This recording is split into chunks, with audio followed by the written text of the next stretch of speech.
Bonjour et bienvenue dans le podcast Naissance souveraine qui se veut une transformation du podcast Moment Zen sur le chemin de la naissance. Femmes, nous sommes à l'ère de la souveraineté. Il est maintenant temps de reprendre en main le processus de naissance, temps de reconnecter avec notre potentiel et notre pouvoir de choisir. Nos bébés n'attendent que ça pour devenir souverains à leur tour.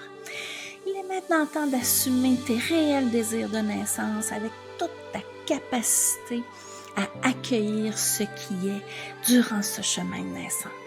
Je suis Geneviève Talbot, co-créatrice de Transformation Essentielle et j'accompagne les femmes à devenir souveraines dans leur choix de naissance. Allô, allô, bienvenue à cet épisode de podcast. Aujourd'hui, je te partage un bout de mon histoire. C'est pas quelque chose que j'ai déjà partagé en détail à mes élèves ou donc c'est quand même une première pour moi. J'en lance des brides ici et là, mais là c'est l'heure d'en parler précisément. Comment j'ai libéré ma peur de mourir en accouchant, de mourir en saignant. C'est une peur qui est très, très spécifique et c'est une peur, moi, que j'avais à l'intérieur de mes mémoires, mais je ne savais pas que je l'avais. C'était une peur vraiment inconsciente. C'est une peur qui me venait en fait, je ne sais pas exactement de où. C'est sûr que moi, que j'ai libéré tout ça, c'est 6 mois après la naissance de ma troisième fille, donc en 2004. Ça va faire 20 ans, bientôt. Et à ce moment-là, ce qui est arrivé, c'est que je vais commencer par le début. À ma première, mon accouchement, ça s'est bien passé. Ça s'est pas présenté, ça, cette affaire-là. À ma deuxième, ça s'est présenté. Mais je savais pas c'était quoi qu'il y avait. Moi, je voulais accoucher en maison de naissance et là, j'arrêtais pas de me dire plus on intervient, plus on doit intervenir. Puis là, je me ramasse à 40 quelques semaines et quelques. Et là, je vais à l'hôpital, j'ai plus de liquide, on me déclenche. Puis là, la panique me prend et j'ai créé un peu une forme, je vais le dire comme ça, puis c'est pas scientifique du tout, là. C'est une forme de tétanie à l'intérieur de mon col. J'étais tellement stressée que mon col n'arrivait pas à lâcher. C'est sûr que si j'avais pas eu l'épidurale, j'aurais probablement fini en césarienne parce que bébé aurait été à un moment donné fatigué, je sais pas, mais j'arrivais pas du tout à relâcher. Une tétanie, c'est comme si le corps est comme figé, engourdi, puis capable de bouger. Si vous avez vu le documentaire sur Céline Dion, quand elle bouge, plus capable de bouger ses mains, je pense, en tout cas, moi, je l'image un peu comme une tétanie, mais je suis pas médecin, c'est pas ça. Et à ma troisième, ce qui est arrivé, cette enfant-là, elle avait une force, elle l'a encore, exceptionnelle. C'est-à-dire que elle m'a permis, c'est vraiment elle qui m'a permis de pouvoir libérer cette peur-là. En fin de grossesse, vers 36 semaines, elle a commencé elle arrêtait pas de tourner. OK? Elle avait les fesses en bas, la tête en bas, les fesses en bas, plusieurs fois par semaine. À chaque fois que j'allais à mon rendez-vous, elle était jamais du même bord. Gros stress que ça nous a fait vivre parce que là, maintenant, si elle se présente en siège, mon chum n'était pas à l'aise à ce que j'aille un accouchement par voie vaginale avec un siège, fait qu'on aurait été en césarienne. Et là, je me suis comme mis dans la tête le discours que je me répétais et que j'exprimais. Je me souviens, j'en parlais avec ma sœur. C'était je veux pas, j'ai peur, je veux pas aller en césarienne, j'ai peur de faire une hémorragie, j'ai peur de faire une hémorragie. Puis tu sais, ma sœur, elle a 15 ans de plus vieux que moi, fait qu'elle, ses enfants, elle les a eus bien avant moi, dont un par césarienne d'urgence. Là, je disais ça, puis je me souviens de son regard était comme, pourquoi tu feras une hémorragie parce que tu as une césarienne? Ça n'avait aucun sens, mon affaire. Les peurs, c'est ça fait pas de sens. Ce que je peux dire, c'est que en dedans de moi, c'était extrêmement fort, ça l'envahissait mes pensées, mes émotions. J'étais vraiment sur le nerf, de tout ça. Plusieurs personnes me disent: «Ah, tu sais, ça doit être une fille, qui change d'idée à tout bout de champ». Non, c'est une fille qui sait exactement ce qu'elle veut, puis tu y feras pas faire d'autre chose que ce qu'elle veut. Ça fait que je comprenais pas, là. Là, à l'époque où j'étais entre 36 et 40 semaines, je comprenais pas ce qui se passait. Et là, à un moment donné, on était à 39 semaines, et j'ai accouché à 40 semaines, là. Pas la date juste, mais le lendemain, je crois. Et j'avais un rendez-vous, je me souviens, c'était un lundi, c'est bizarre. Ça m'a marqué. Et j'avais fait plein de choses là, pour qu'elle prenne son bord. J'avais été en acupuncture, j'avais tout fait les exercices qu'elle m'avait recommandés. Et là, je me suis assise dans sa chambre, toute bien décorée, la chambre prête à être accueillie. Je m'assois et là, je respire. Et là, j'entends vraiment en contact avec elle. Et là, je lui ai parlé dans le caisse. C'est-à-dire que je lui ai expliqué que là, j'étais prête. Que si son chemin, c'était de naître par césarienne, je suis prête. Mais tout ce que je lui demandais, en fait, à ce moment-là, c'est d'arrêter de faire la toupie, de choisir. T'as-tu les fesses en bas? On s'en va en césarienne? Ou t'as la tête en bas? On s'en va par un accouchement par voie naturelle. Je sais pas combien de temps ça a duré, mais j'étais une bonne secousse, là, assise dans la chambre. Parce que moi, je savais, ça c'est le soir, mettons, je sais pas, dans la soirée, avant de me coucher. Puis le lendemain, à 9h, j'avais un rendez-vous chez le médecin. Et si elle était en siège, c'était césarienne dans cette journée-là. Tout ce que je lui ai demandé, c'est prends ton bord. Là, je suis vraiment prête. J'avais vraiment, là, je le sentais en dedans de moi, j'avais vraiment tout lâché. Puis j'étais sincèrement prête à avoir une césarienne. J'étais juste plus capable de vivre le stress de en bas, en haut, de ce pivotage-là. C'est ça que j'en pouvais plus. Fait que j'étais dans l'ouverture, dans le détachement. Let's go. Et on est arrivé chez le médecin le lendemain. Elle avait la tête en bas. Parfait. Le médecin, il me dit, moi, tant qu'elle a la tête en bas, il n'y a pas de problème, on continue. Et quand je suis arrivée à l'hôpital, parce que mes os avaient crevé, là, ils se sont assurés, ils ont fait une échographie, ils se sont assurés, parce que c'était dans le dossier quand même, qu'elle n'avait pas pivoté. Elle est restée, la tête en bas. Elle avait choisi son bord. Mais moi, je comprenais pas encore pourquoi j'en avais vécu tout ça, là, ce pivotage-là. Ça a pris 6 mois après la naissance. Puis j'ai eu de l'aide, là, parce que j'aurais pas ben, je sais pas, j'ai eu de l'aide. J'ai été bénie, j'ai été chanceuse. On a toujours l'aide qu'on a besoin au moment où on en a besoin. Alors, pendant l'accouchement, avec le recul, pas sur le coup, avec le recul, je vivais vraiment comme je l'ai vécu encore, l'espèce de tétanie. C'est une espèce de... C'est dur à expliquer. Je pense pas que... Je sais pas si ça arrive, en fait, à d'autres femmes. Là, avec les soins énergétiques, j'étais en exploration, là, de tout ça. C'est ça. Alors, j'ai accouché, j'ai eu l'épidurale parce que je sentais, c'est comme un grondement à l'intérieur de moi. C'est de même que je pourrais, une vibration là, très, très, très forte, vraiment à l'intérieur. Ce que j'ai compris, c'était dans le col, mais moi, je ne le savais pas à ce moment-là. Donc là, j'accouche, bébé va bien, je vais bien, je vis mon postnatal. Et là, je me mets à faire des rêves. J'avais à ce moment-là une personne autour de moi qui avait suivi son cours de formation, son cours de yoga prénatal avec moi. Elle faisait des massages, puis elle était formée en polarité. Je l'appelle, je dis, écoute, je fais juste rêver, je rêve à des cachalots, là. Tu sais, les grosses baleines noires avec des gros ventres blancs, là.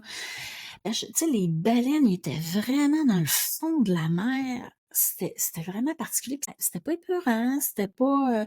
mais c'était toujours dans les profondeurs de l'océan et toujours l'image de la baleine. Moi, l'image de la baleine, là, je l'appelle, je dis, là, ça fait plusieurs soirs que je rêve à ça. Qu'est-ce qui se passe? Fait que là, on a comme... elle m'a comme fait un soin énergétique qui est pas la même modalité que du soin que moi je fais.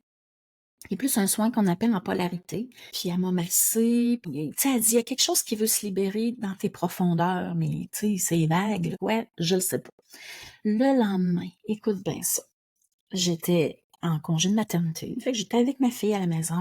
C'était l'automne, c'est à peu près 6 mois, parce que j'étais allée chauffer le poêle, fait que tu sais, il commençait à pas faire chaud, mais c'était pas hiver. Elle faisait son somme dans l'après-midi. Et là, je descends pour chauffer le poêle. Le poêle était déjà allumé, donc le dessus du poêle très chaud. Je prends une bûche pour une raison absolument inconnue. J'échappe la bûche sur mon gros orteil. Et ça l'a fait une grosse bûche, là, ça l'a fait tellement mal que j'ai perdu l'équilibre et je suis tombée la main sur le poêle. Là, j'ai fait OK. Là, il y a quelque chose qui se passe. Là, j'étais vraiment dans ce processus, beaucoup de transformation à ce moment-là. Puis là, j'ai fait, hey, ça faisait mal, j'avais mal. Écoute, mon orteil était cassé. Et j'avais une cloche d'eau dans la main, là. Je me suis vraiment brûlée intensément, là. Fait que là, je monte, j'appelle ma mère. Ma mère, elle connaît quelqu'un qui enlève le feu, la douleur du feu, la brûlure.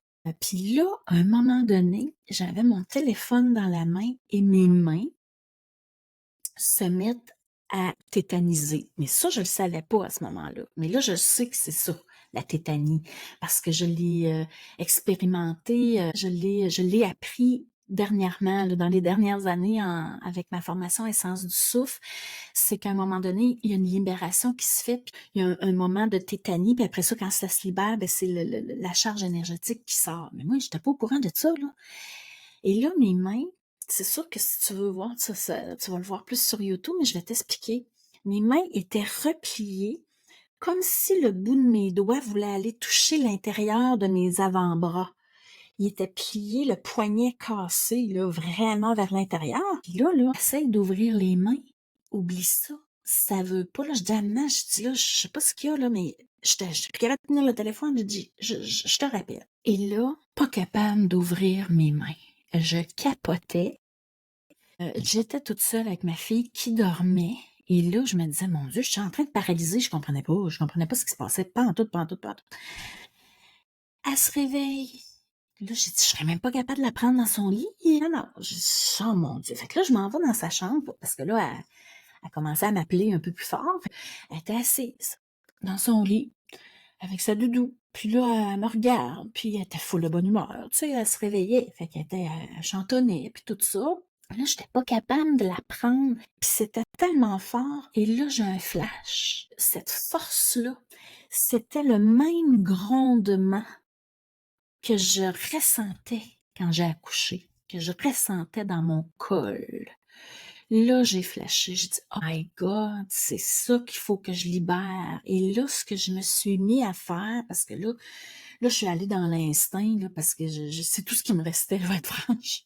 J'étais même pas capable de conduire, j'aurais pas été, tu sais, j'étais pas pour appeler mon chum parce que là, il aurait capoté lui tout. Ça m'a même pas passé par l'esprit, en fait, bizarrement. Alors là, je me suis mis à bouger, à faire l'arbre, tu sais, les branches qui volent au vent et à faire le son oui. Comme si je disais oui à la dilatation de mon col, oui à bébé qui descend, mais je suis plus enceinte, mon bébé est en avant de moi. Puis elle a une bonne humeur, puis elle chante, puis elle m'a comme accompagnée là-dedans parce que elle aurait pu se mettre à pleurer, elle aurait pu vouloir sortir de sa couchette, en tout. Elle était bien, bien à l'aise avec ça. Elle était là pour ça, elle. Son pivotage, c'était pour me faire libérer ça. Et là, je bouge, puis là, à un moment donné, ça commence à desserrer tranquillement, un petit peu. Je commence à être capable de bouger mes doigts, mais pas mes poignets. Mais là, après ça, grosse libération, ça a duré, je sais pas, dans la chambre, j'ai dû être peut-être 10-15 minutes, là, à faire des oui, puis à faire de l'arbre. Et ce qui a monté à travers ce moment-là, c'est la peur c'est que j'étais en train de libérer la peur de mourir enseignant. Puis c'est fort parce que moi, même à ce jour, je dis jamais ça, que j'enseigne. Je ne suis pas une enseignante de yoga. Moi, je suis un prof de yoga, OK? Parce que enseignant, ça vibre trop fort. Même si j'ai libéré, très, très, très rarement, je vais utiliser le mot, hein, parce que ça reste que c'est, il y a il y a une blessure qui est guérie, mais il y a une cicatrice qui est là. Puis, je suis une prof de yoga, tout simplement. L'an dernier, je suis allée dans une semaine avec ma formation Essence du souffle. Puis ça, c'était intense là, parce que t'étais là, on était là 4 jours, on respire, on libère, on libère, on libère, c'est incroyable. Et j'ai reçu un soin énergétique aussi, un soin je sais même pas c'est quoi le nom. Moi, j'aime ça. J'expérimente, ça donne rien, ça donne rien. J'arrive là. Et là, on a fait le lien avec une ancienne vie. C'est un peu compliqué, là, mais non, c'est pas compliqué en fait. Le lien avec une ancienne vie où je me suis fait attaquer avec d'autres femmes, d'autres gens. Je sais pas s'il y avait des hommes, mais il y avait femmes et enfants certains, comme une embuscade. Moi, j'ai eu comme plusieurs projectiles à l'intérieur de moi, que je pense que c'est des lances ou des flèches ou quelque chose comme ça. Et je me serais vue mourir au bout de mon sang. Puis peut-être que ça fait pas de sens là, pour toi qui m'écoutes, mais moi, là, puis parce que cette journée-là, j'avais vraiment, je dis à la femme en arrivant à mon soin, j'ai la sensation d'avoir une lance bord en bord du corps. J'avais mal. Ça rentrait de travers en avant et ça sortait en arrière. Et là, elle a canalisé ces informations-là. Puis là, après ça, je suis sortie, je dis, hein, OK, moi, je suis peut-être dans une autre vie, pas morte en enseignant, mais ça se transmettait à ce moment-là, moi, ma peur. Donc, qu'est-ce que je peux dire de plus? Qu'est-ce qu'on peut faire? Je pense qu'il y a plusieurs chemins, mais je pense que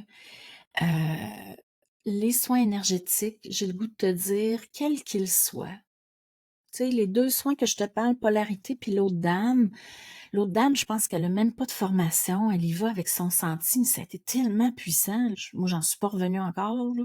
Si j'y retourne, je vais en avoir un autre, c'est sûr. Un soin énergétique, donc ça peut être avec moi. Moi, c'est la modalité synergie sacrée. Mais on peut aller voir les mémoires. On peut demander, est-ce qu'il y a des peurs qui doivent être libérées? Est-ce que, tu sais, il faut que ça vienne à mûr au bon moment. J'aurais pas été capable de libérer ça à ma deuxième. J'avais d'autres choses à travailler à ce moment-là. Puis à ma première aussi, il y a un chemin dans tout ça.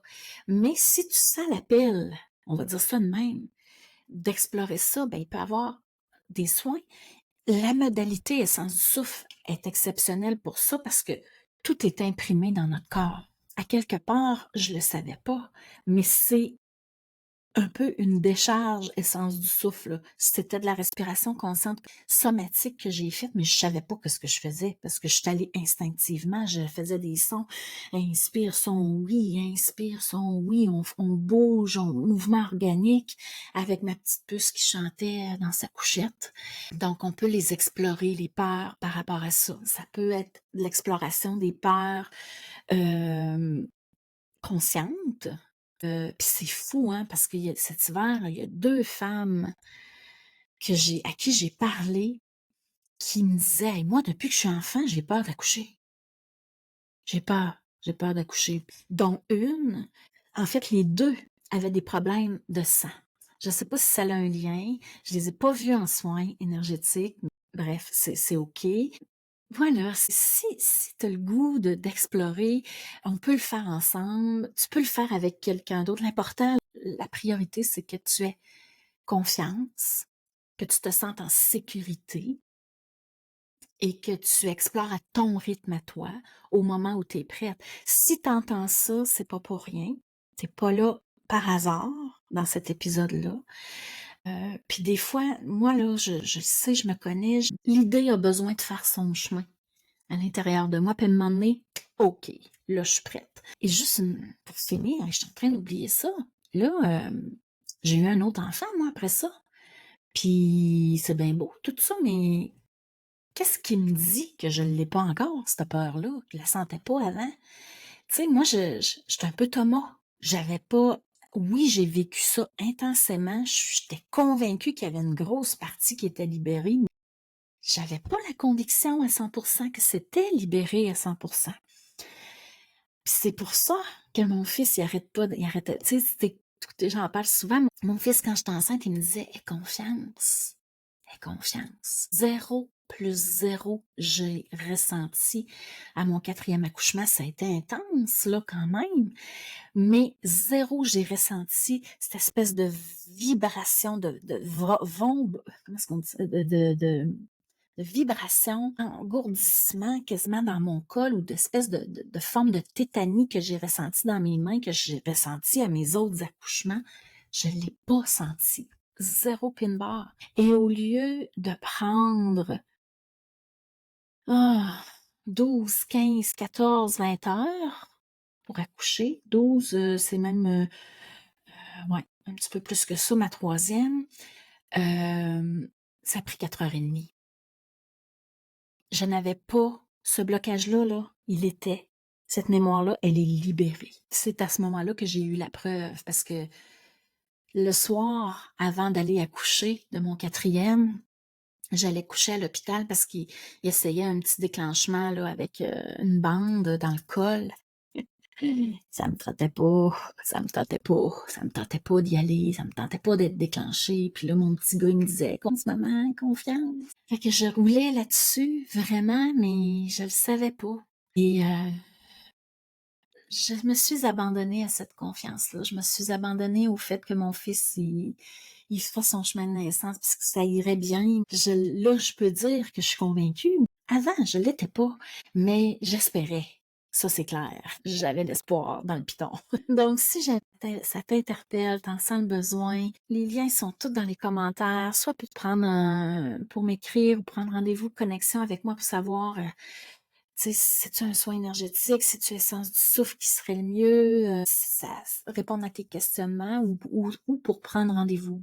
Tout simplement, les rendez-vous peuvent être en présentiel, en virtuel, puis on peut l'explorer ensemble si ça te tente, si ça te parle.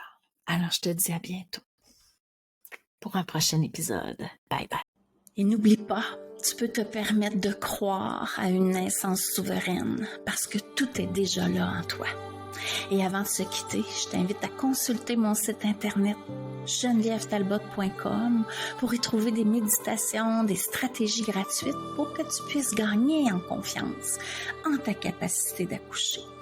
Tu vas y retrouver aussi mon calendrier pour connaître mes disponibilités pour un soin énergétique en virtuel ou en présentiel et aussi un calendrier pour réserver un appel découverte avec moi pour voir comment je pourrais t'accompagner personnellement dans ta quête de souveraineté. Alors, au plaisir de co-créer avec toi. Je te dis à bientôt. Bye bye.